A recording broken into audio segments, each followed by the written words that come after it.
Geliefdes, nog eens goeiemôre, hartlik welkom vir die wat nog nie, hier was net nou nie.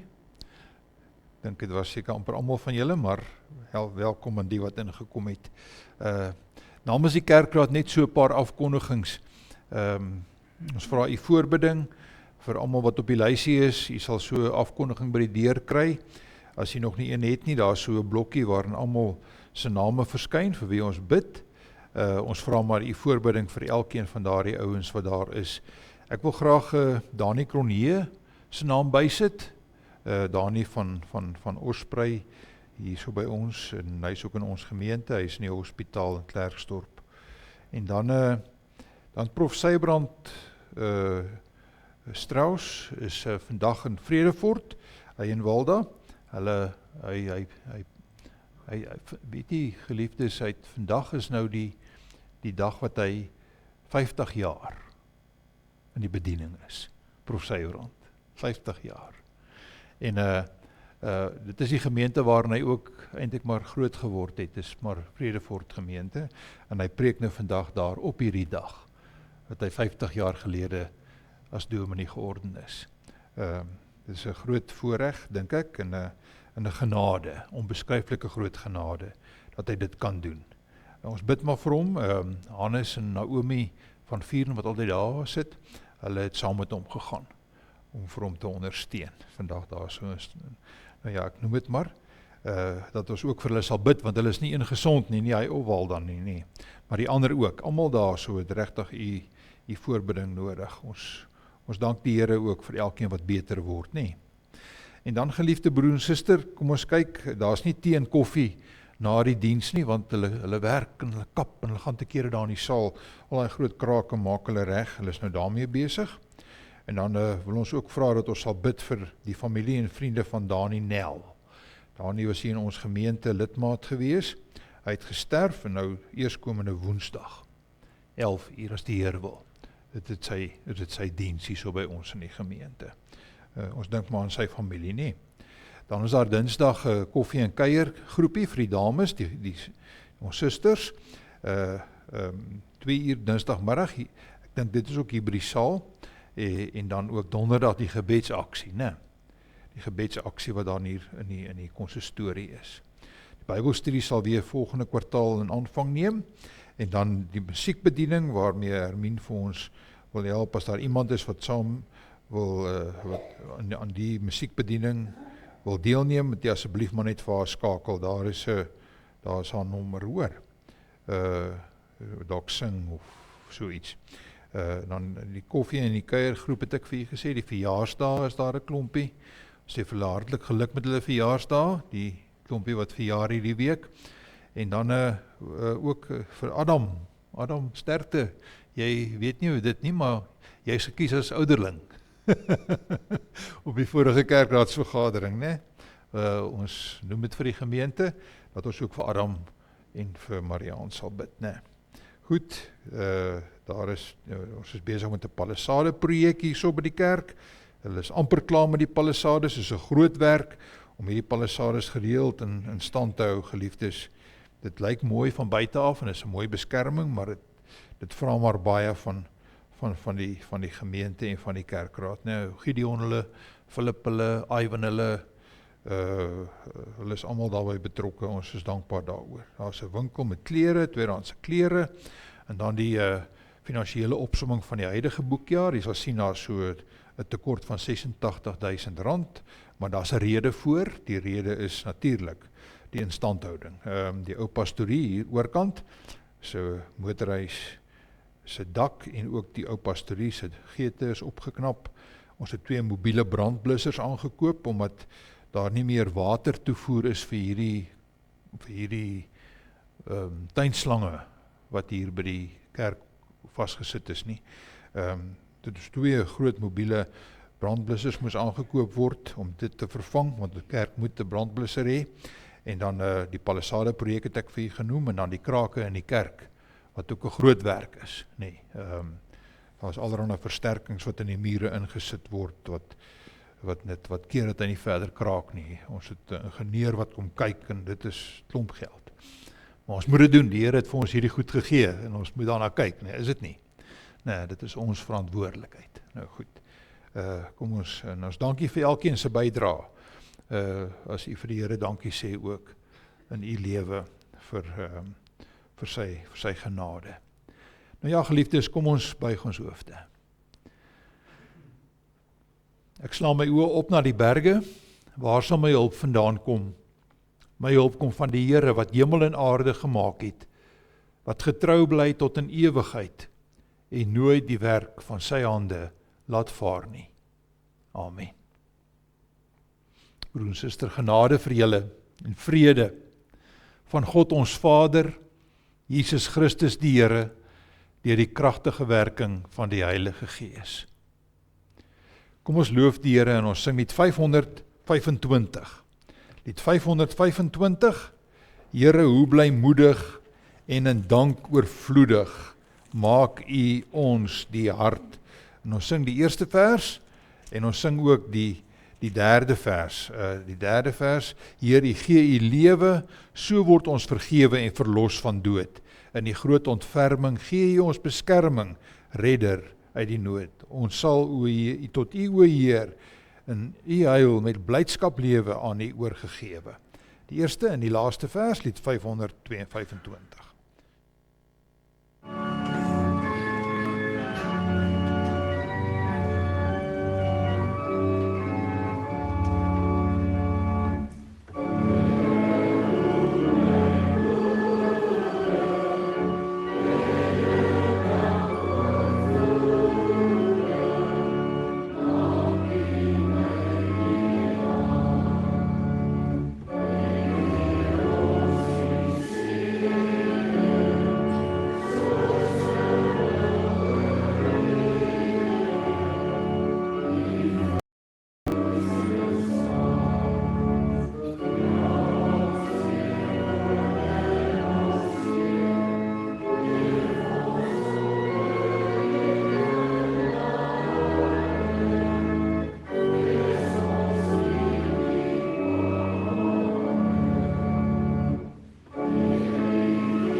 Geliefdes, ek wil graag vir u net weer by herhaling soos altyd die opsomming gee van die wet van die Here wat die Here Jesus self vir ons gegee het, nê?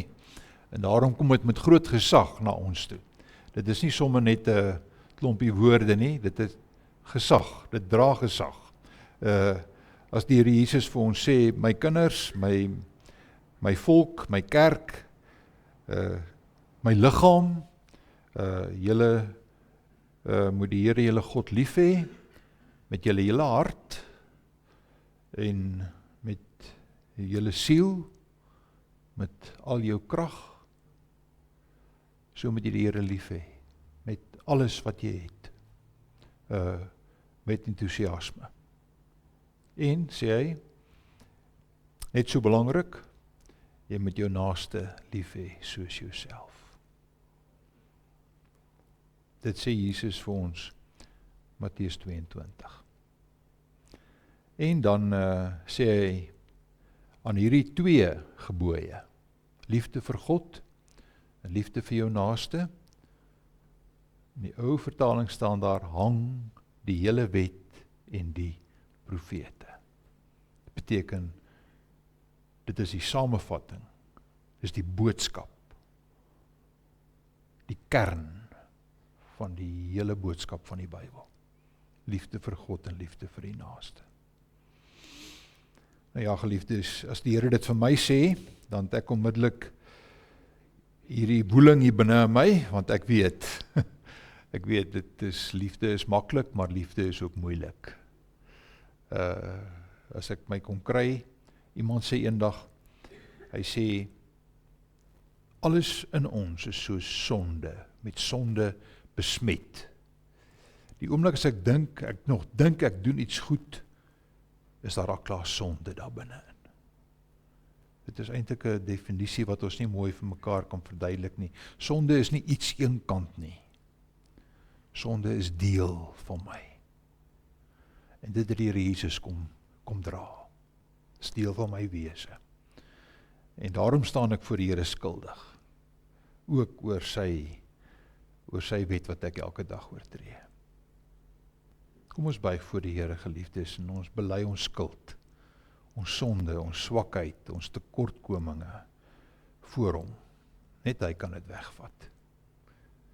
Kom ons gee vir mekaar geleentheid.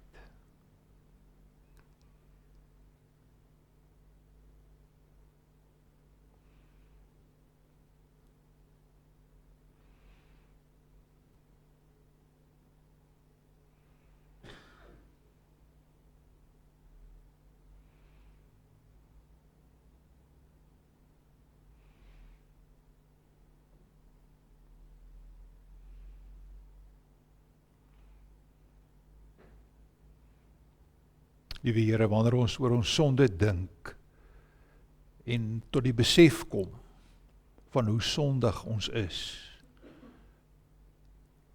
en hoe sonde so deur ons wese gevleg is, hoe ons met moedersmelk sonde ook ingekry het, dan weet ons kan nie sommer self net daarvan ontslae raak nie.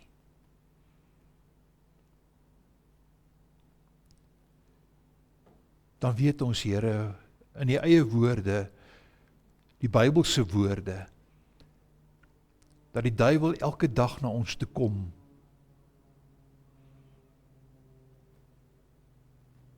vermom as 'n skaap, 'n lam, en hy kom wurm homself in ons wese en in ons lewe in. En daarom, Vader, wil ons van ons kant af as die kinders uitroep vandag, soos die psalmdigter en soos ons hierdie erediens begin het. Ek slaan my oë op na die berge, waar sal my hulp vandaan kom? Ons hulp is van die Here, van U. U is die enigste een wat ons vergewe, wat ons dra, wat ons omarm, wat ons ingang en ons uitgang bepaal. U help ons, Here, dat die son ons nie in die dag steek en die maan ook nie die nag kwaad aandoen nie. U beskerm ons, Here, U is altyd by ons. U is ons krag, U is ons sterkte, U is die bron van ons lewe. En daarom roep ons tot U uit ons benoude omstandighede van sonde en verlorenheid, dat U asseblief ook ons sonde sal wegdra en sal wegneem. Wat U inderdaad kom doen het, Here Jesus. U het ons sonde kom vergewe. U het ons sonde uit ons binneste kom haal. Uit ons wese uit. U het ons kom vergewe. U het ons kom witwas soos wol, soos sneeu. Al was ons rooi soos bloed. Dankie, Here. Dankie vir die vergifnis. As ons aan vergifnis begin dink, dan, Vader, dan begin ons maar net dink. Al dink ons hoe diep, en hoe groot, en hoe omvangryk, oor vergifnis, oor dit wat U ons vergewe het, Here, dan weet ons krap maar hierdie oppervlak, want dis altyd groter, en altyd meer omvangryk, as wat ons ooit kan bid of dink. Dankie, Here, dat U so groot is, so ewig en heilig is. Ons buig voor U, U is ons Here. Ons wy onsself aan U toe. Ons gee onsself aan U oor. Ons verlosser. Ons redder. Wat ons vergewe. In die naam van Jesus. Amen. Geliefdes, ons sing weer lied 241 vers 2. Daar was staan, kom ons sing net vers 2. U die kenner van ons harte, sien my skuld en ken my nood. Ek treur vol berou en smarte, want my sonde bring die dood. Ja, U sien my hart se wonde, sien my ly oor al my sonde. Christus laat my voor U staan, deur sy bloed neem U my aan. Kom ons sing die tweede vers van die 241.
Jakobus.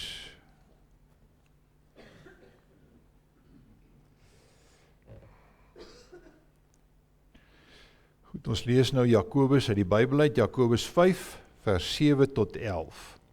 Jakobus 5 vers 7 tot 11.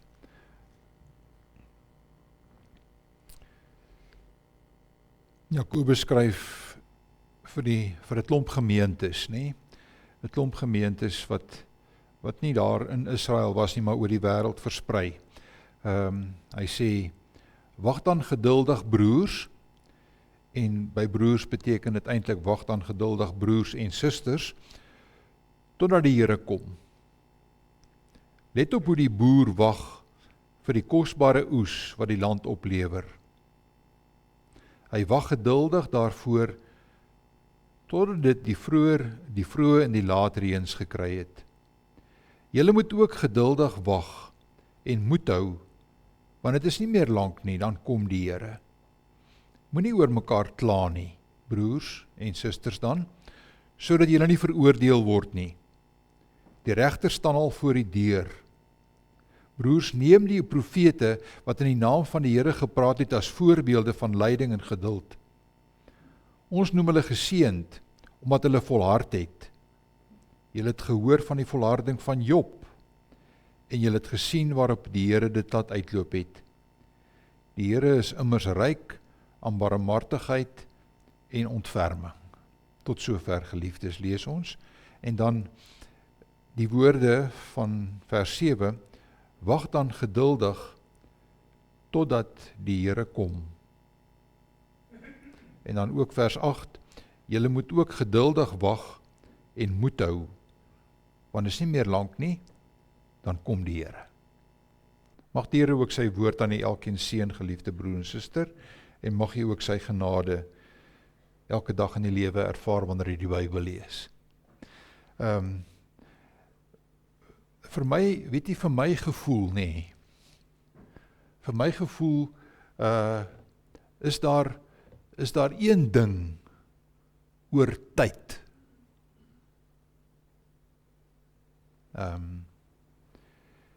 Dit is dat tyd nooit betyds is nie.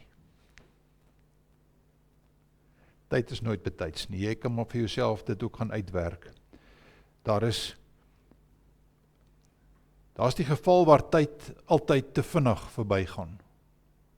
Nee, ouer jy word, hoe vinniger gaan die tyd. En dan is daar weer 'n geval van die tyd wat te lank aanhou, jy weet. Maar tyd is nooit op tyd nie. Vir my gevoel nou. Ons het 'n wiskunde meneer gehad,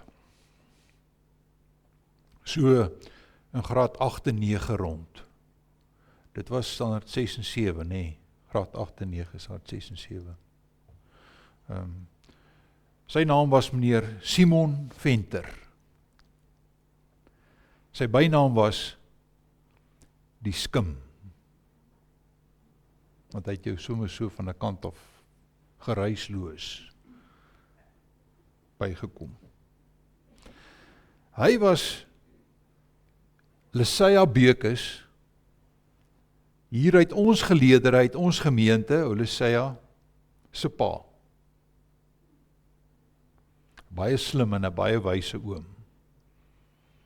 So regop man met 'n swart pak, altyd donker pak. En hy het oor tyd, het hy 2 groot wyshede kwytgeraak. Hy het gesê, tyd. Hy vra, hoe lank,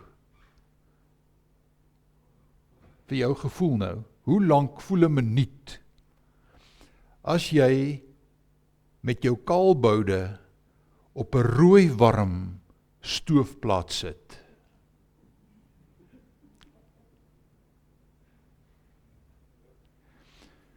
En dan sê hy weer, hoe kort voel 1 uur, as jy met jou meisie op 'n bankie ergens in die maanlig sit en sterre tel? Nee, tyd, tyd. So is tyd, geliefdes, vir my gevoel ook. En ek wil vandag met julle 'n bietjie praat oor die eerste van meneer Venter se wyshede oor tyd. Die een van die minuut op 'n rooi warm stoofplaat. Hoe lank vat dit? Nee. Die een van die tyd wat stadig verbygaan. Te stadig verbygaan. Soos, jy weet hoe dit voel in 'n dokter se spreekkamer. Ek het al in 'n dokter se spreekkamer gesit, dan wag ek, dan is my afspraak sê maar 10 uur die môre. As ek 10 uur daar, dan sit ek daar, 11 uur, half 12, 12 uur. Dan kom die dametjie en sê sy, o dokter kan nie nou nie, hy sal vanmiddag weer kom, jy moet nou eers gou gaan, kom weer 3 uur terug, jy weet, so. Jy weet, ek ken dit is moeilik, né? Tyd wat so stadig gaan. En die stadige tyd wat verbygaan, gaan gepaard met wat? Met ongeduld, is dit nie? En geliefdes, nou is dit so, dat mense ongeduldig kan raak, omdat ons nou al lank wag. Dit is al meer as 2000 jaar wat die Here Jesus hemel toe gevaar het. En hy het ons beloof, hy kom sommer binnekort.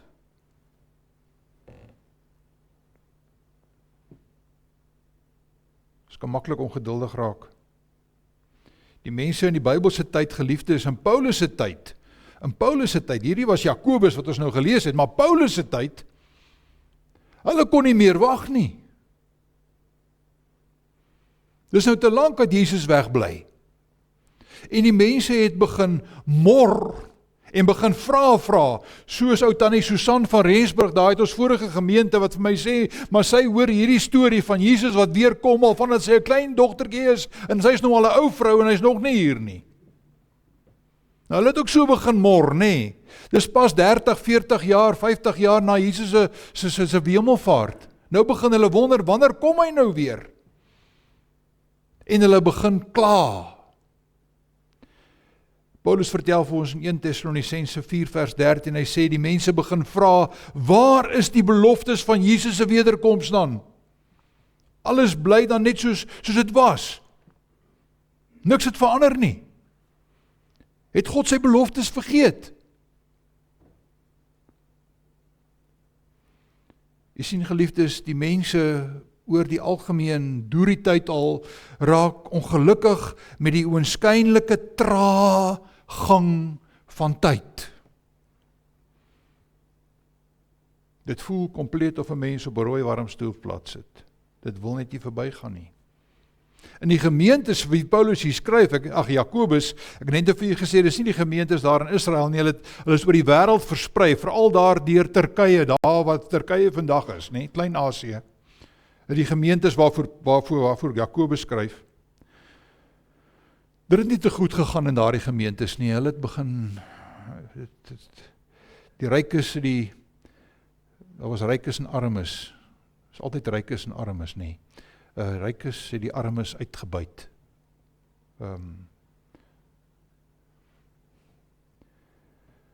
Mense het ander veronreg.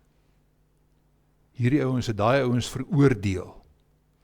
Daar selfs mense wat moord gepleeg het, né? Moord gepleeg het. Dan nie noodwendig moord soos ons mense se lewens beëindig nie, maar hulle het mekaar met hulle woorde, nee. Hulle verneinige, liefdelose woorde, hulle baaspeelerigheid vermoor in daardie gemeentes. Het Jesus nie ergens gesê dat woorde soos moordwapens kan wees nie. Jesus moes ook gesê. En daardie gemeentes was dit. En daar was binne in daardie gemeentes geliefdes, en ek dink dit is maar oor die kerk in die algemeen, as daardie gemeentes ter sprake kom, beteken dit ook hierdie gemeente. Is daar 'n behoefte asseblief aan tog geregtigheid, nee, regverdigheid. Maar daar's veral 'n groot behoefte aan barmhartigheid.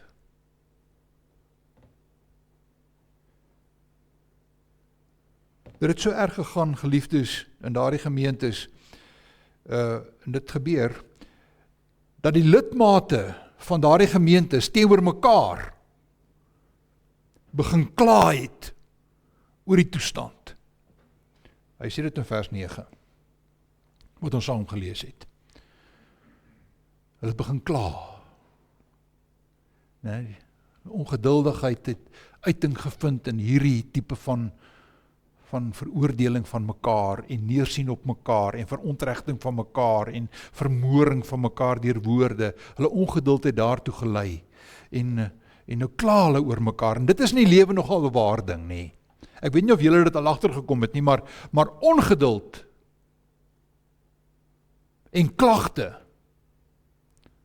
loop saam. Daar's 'n Engelse liedjie wat sê, love and marriage go together like a horse and carriage. Ongeduld en klagte is nou maar eenmaal ook soos twee karperde geliefdes. Waar die ene sal jy die ander een kry. As jy ongeduldig sien, sal jy klagte kry. En dit is eintlik absoluut vernietigend. Dit is hierdie kombinasie, ongeduld en klagte. Hierdie toedrag van sake is vir 'n gemeente absoluut vernietigend. En Jakobus skryf daaroor in hierdie gedeelte wat ons nou gelees het. Wanneer kom die Here Jesus nou? Klink die vraag. Wanneer kom die Here Jesus? Ons het hom nodig. En ek wil vir u sê, geliefdes, dat ek baie simpatie, ek het meegevoel met hulle. Simpatie met daardie ouens in daai gemeentes. Want is gereeld 'n vraag wat ook in my eie gemoed leef. Ek weet nie of dit nie gemoed is nie, maar leef in my gemoed. Dis 'n gebed op my eie lippe.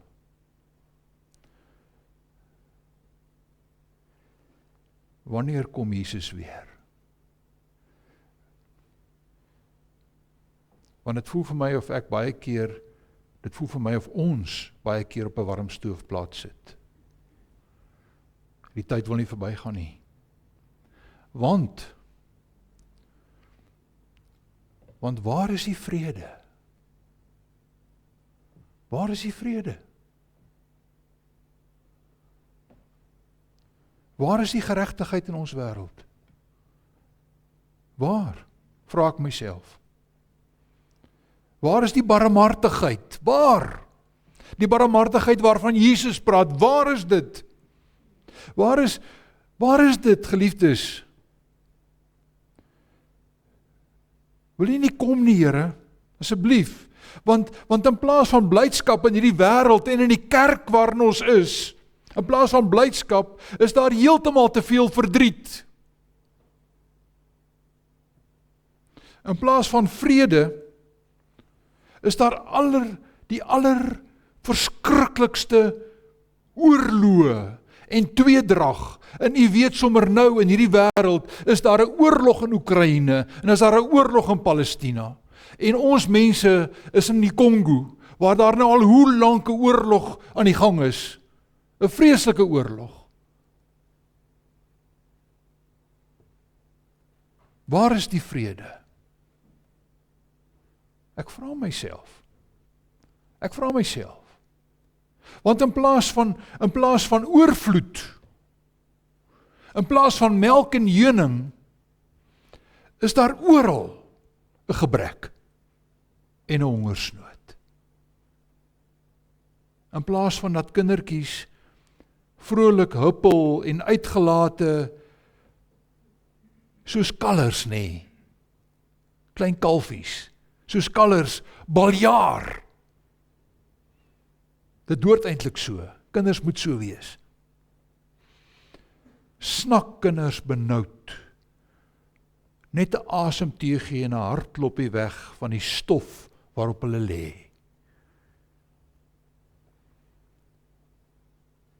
Dis hoe dit is. In plaas van eenheid van die liggaam van Christus, die kerk van die Here, eenheid, is daar hierdie onvergenoeglike verdeeldheid. Daar selfs binne die kerk van die Here afskuw en haat. En weet jy wat kom ek agter? Ek betrap myself, geliefde broer en suster, dat ek self deel is en aandadig is en skuldig is aan al hierdie ongeregtighede en al hierdie onbarmhartigheid. Want voor ek my kom kry en sê ek 'n ding, voor ek my kom kry en dink ek 'n ding, voor op my kom kry het ek klaar 'n ding gedoen wat net afbreekend is. En ek staan voor die Here en ek sê, Here, ek is 'n ellendige mens soos Paulus dit doen. Wie sal my verlos? Kom tog asseblief, Here Jesus, kom maak tog reg wat hier so gebreek is. Ons kan eenvoudig nie langer wag nie. Dis soos op 'n warm stoofplaat, dis onhoudbaar.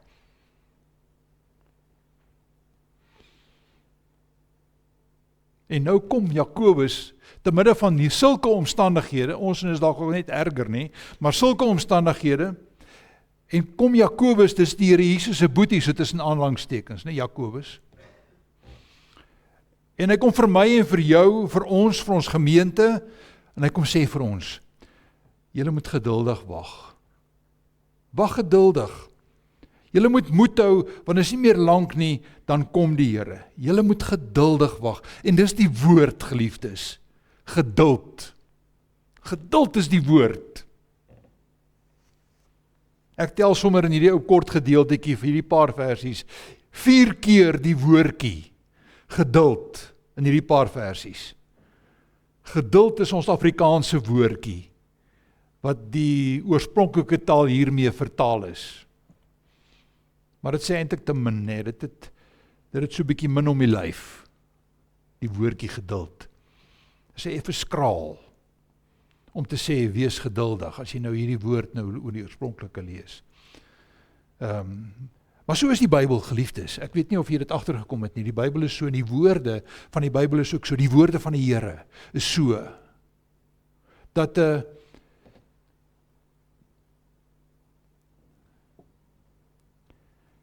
dis altyd, maar altyd dieper, groter, omvangryker as wat ek dink en wat ek kan dink.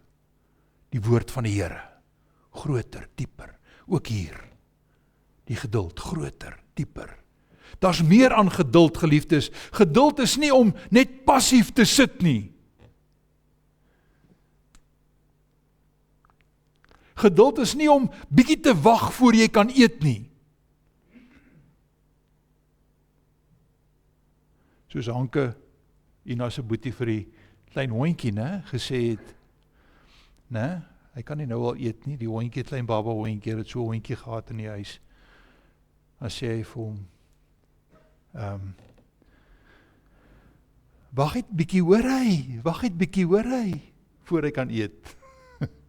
Is nie so nie, geliefdes. Dis nie die geduld wat hier van sprake is nie. Dis nie wag nie.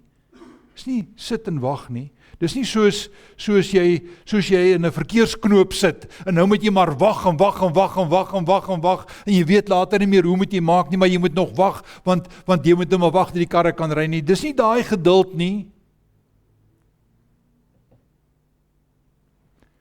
Daar's meer aan die woordjie geduld.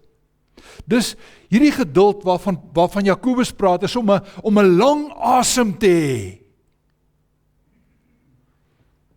As 'n mens vir die Comrades hardlopers vra, ons kan vir Chris vra, hy sal vir ons kan sê, wat is die geheim om 'n Comrades klaar te maak? Behalwe dat jy nou moet fiks wees en al daai goed, Die geheim is om aan te hou. En aan te hou, en aan te hou, en aan te hou, en nie op te gee nie, en om aan te hou. Om uithou vermoë te hê.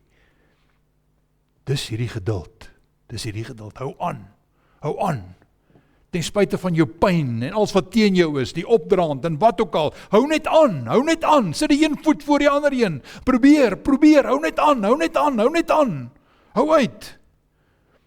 Geduld, geliefdes, hier is om 'n wye groot hart te hê, wat baie kan verwerk. Om 'n hart te hê wat geen finale grense, geen finale duisternisse en onoorkomlike hindernisse ken nie. 'n Hart wat sê ons trek nie strepe nie. Hou aan. Geduld is daarom nooit, geliefde broer en suster, hierdie geduld is daarom nooit ooit, die geduld waarvan Jakobus in die Bybel praat, nooit ooit sonder hoop nie. En as ons sê, ongeduld en klagte is 2 karperde, dan is geduld en hoop ook 2 karperde. Like love and marriage.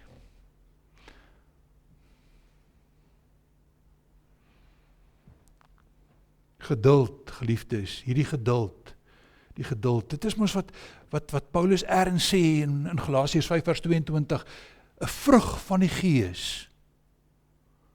Vrug van die Gees. Dit wat die Heilige Gees in jou hart indra.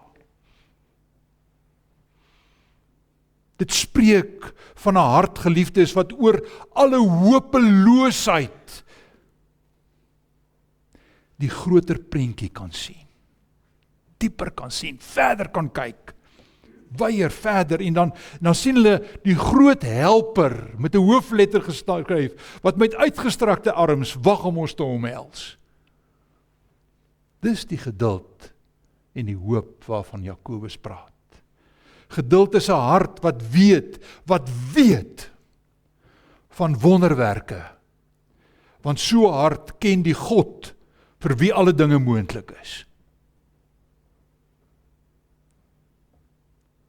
Geduld, geliefdes, om so, as 'n woord, en die woord is vir my mooi, om so ruimhartig te wees, Om so ruimhartig te wees, om so ruimhartig geduldig te wees, is om voor 'n toedeur te staan. Terwyl jy vas oortuig is daarvan, dat die deur sal oopgaan. Al moet jy nou op hierdie oomblik nog buite in die koue wag. En dalk is dit bitterkoud, nee. Dalk kan jy nie meer uithou nie. Dalk brand hierdie stoofplaat dat vir jou nerve waai. Daardie deur sal oopgaan. Hy sal oopgaan. Maar dit beteken nou nie, geliefdes, en dit is die ander wonderlike ding van geduld. Dit beteken nou mos nie dat ek, terwyl ek buite in die koue staan of op hierdie warm stroofplaat sit nie, dat ek net niks doen nie, behalwe dat jy wriemel en dat jy koud kry en bewe en so aan, is daar tog dinge om te doen.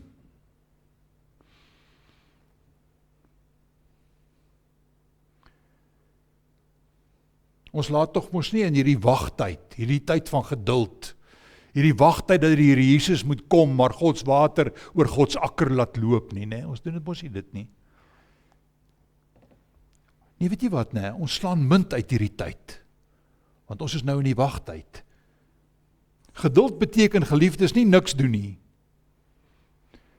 Nee, ek doen nou alles in my menslike vermoë om lig en om liefde en om heling en om troos vir ander mense in hierdie wêreld, die kinders van die Here, te bring en dit te versprei in hierdie wêreld. Ons dra mekaar se laste en ons gee so uiting aan die wet van God. Wie wag, moet werk, en wie moet werk, moet wag. Geduldig beteken nie, jy doen niks nie. Ek het vanoggend gaan kyk, oral, want ek onthou Vader Maximilian Kolbe. Vader Maximilian Kolbe, sy verhaaltjie. Hy is in Auschwitz, in Duitsland. Die Nazis het hom gevang. Hy is 'n Pool, 'n Fransiskaanse monnik en sendeling. En hy is nie daai dag gekies nie. Ander ouens is gekies. En hy staan hierdie kant. Daai ouens in daai ry, hulle is die ouens wat, jy weet, gaskamers toe gaan doodgemaak word. Hy staan in hierdie ry. En so daar in die middel rond is daar een, ek weet nie of het 'n vrou of 'n man was nie, maar wat verskriklik te kere gegaan het. Hy of sy kon nie dit aanvaar nie. In hierdie hopelose situasie waarin hulle is, kon daardie een te kere geskree, geneergeval, als gedoen.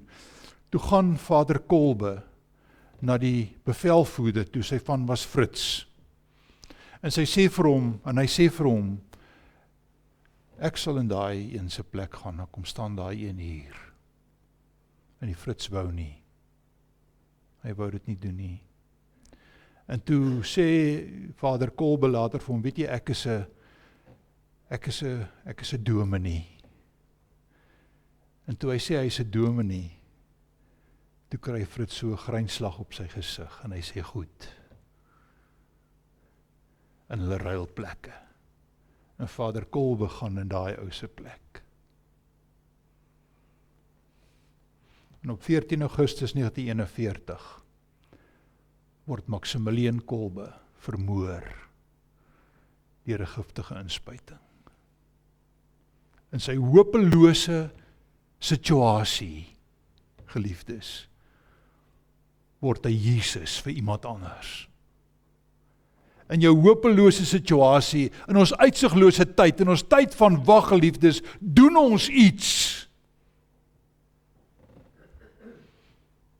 Om te geduldig te wees beteken nie ek doen niks nie. Jakobus is so ernstig hieroor, dat ons aktief sal deelneem aan ons Christenskap, aan dit wat die Bybel vir ons sê ons moet doen. Dat ons aktief aan die werk moet bly, ter wille van die Here. Dat hy vir ons 3 voorbeelde gee. Hy sê 'n boer 'n boer is iemand wat positief en entoesiasties en optimisties is. Hy saai sy saad en hy berei sy grond en hy doen alles. Hy laat geen steen onaangeroer om sy oes te laat gebeur nie. Dis wat 'n boer doen. Partykeer ploeg hulle in die stof, plant in die stof. En tog moet hy ook geduldig wag op die reën wat God gee. Hy wag.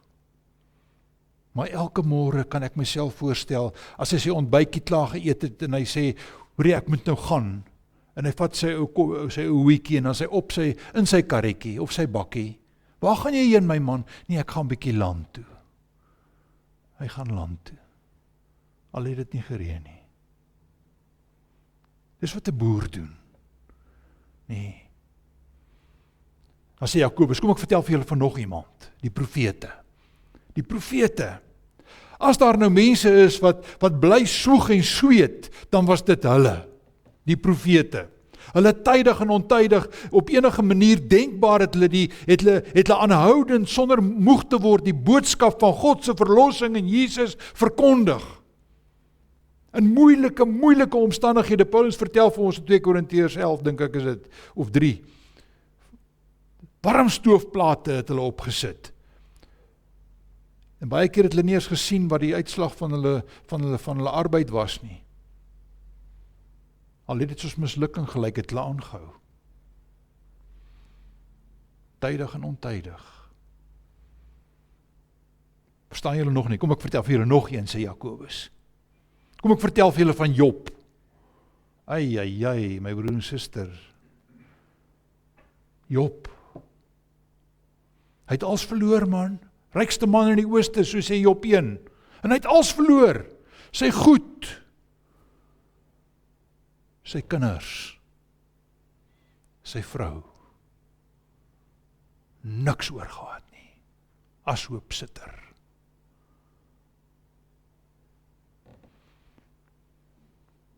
En hy het geduldig bly wag, terwyl hy op die warm stoofplaat sit en sy lewe vir hom wegbrand. Want staan daar in vers 11 wat ons gelees het, die Here is immers ryk in barmhartigheid en ontferming. Wees geduldig. En ons weet die einde van Job, né? Die Here het hom hoeveel keer meer geseën.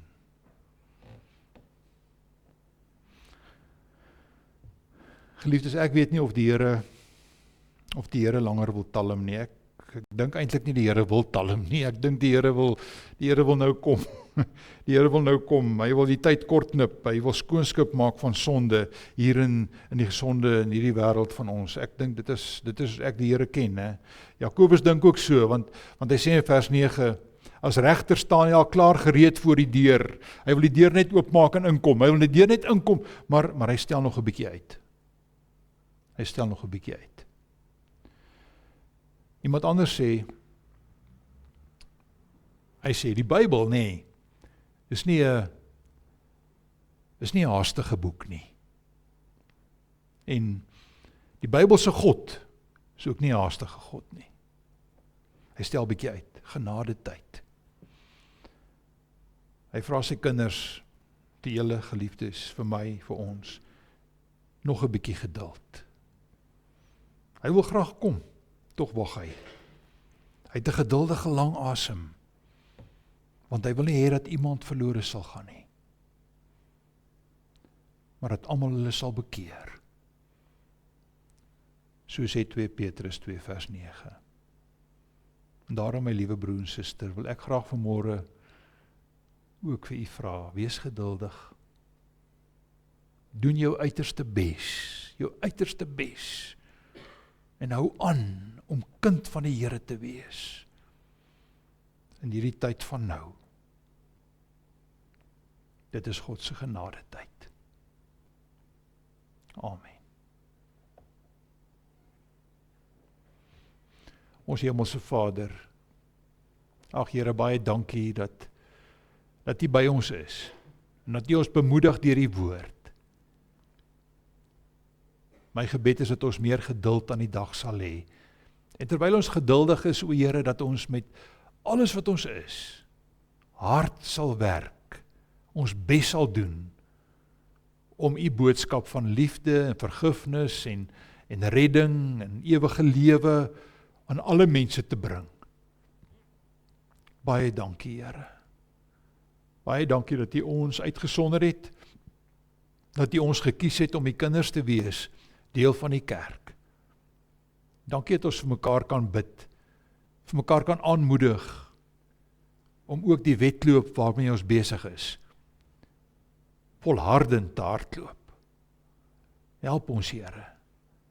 Dankie vir die krag wat u ons gee, en dankie vir die vermoë, vir hulle wat swak is, en oud geraak het, en siek is, bid ons, o Vader. Hulle wat hartseer is, versterk hulle en vertroos. Dankie, Vader. Ons buig voor u en ons kyk na u, ons oë is op u gerig. U is die begin en die einde van ons geloof. In die naam van Jesus. Amen. Geliefdes, hierdie geleentheid om die Here te dien met die gawe, en daarna sing ons slotsang.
Ons Hemelse Vader, ons bid vandag vir Costa Rica, Suid-Amerika.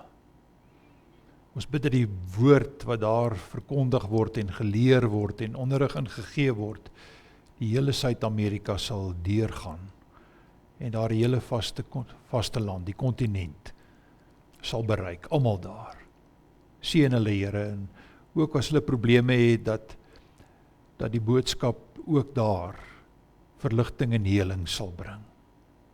Baie dankie. Dankie dat ons kan bid dat U ook hierdie bydra wat ons nou gemaak het, hierdie dankoffer sal gebruik om ook U woord daar en oor die hele wêreld te laat versprei. Seën dit daartoe, Here. In die naam van Jesus. Amen.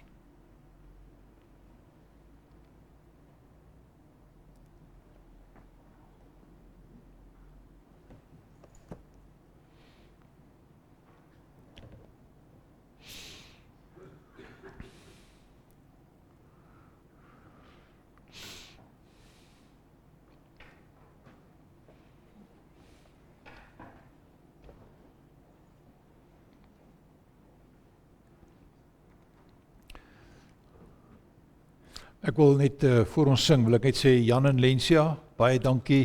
Ek is bly om julle te sien, dit is so dankbaar saam met julle, hoor. Die Here seën vir julle, hoor. Ja, baie dankie. Kom ons sing ons slotsang, is lied 489, kom ons sing net die tweede vers. Wees Christen in jou Heer versterk, want hy wil altyd in jou werk, om kwaad en sonde te weerstrewe. Verrig jou taak met vaste hand en doen altyd jou woord gestand. Wil daarby rein en matig lewe, en wil die Here dat jy lei, o Christen leer geduld daarby, die geduld, nee. Kom ons sing, die tweede vers, lied 489.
Ontvang nou die seën van die Here, geliefdes, en gaan in vrede.